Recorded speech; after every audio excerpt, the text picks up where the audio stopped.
So now I've gotten my drawing to a point where I can start adding some color. So you do not have to stick to the colors that are in your reference material. You could really go out of the box, or you could stick with some of those colors. So I'm going to stick with the pinks and purples that I use for my original. And the idea here is that you're going to tint the drawing.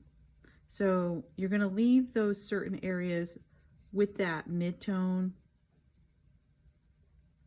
from the paper, the lightest, and you can go into the rest of the drawing and add a little more value. Okay, so I'm going to add like a medium and tint in the dark areas. And you can continue to do this until your drawing is done. And then at this point, you also want to start thinking about what's going on in your background.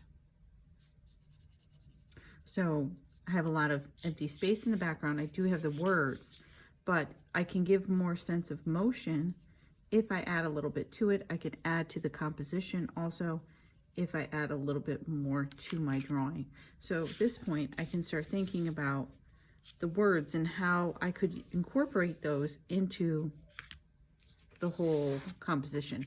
So in this one, the words really kind of relate to some of the things going on. So there are a lot of words like water, wet, pool, and I've sort of created a circle and sort of a motion line that represents the water. Now this piece of paper is a little bit different, so it doesn't have that. And maybe I want to try to go over some of the words that really stand out, like this word mayo. I can sort of cover over it a little bit if I wanted to with the pen.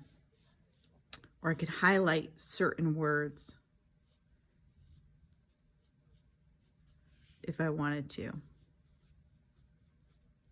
But I'm giving more sense of motion to my image by adding a little bit to it. You could add more fish, you could add seaweed, you could add these lines that represent the ripples in the water, and then you can start to add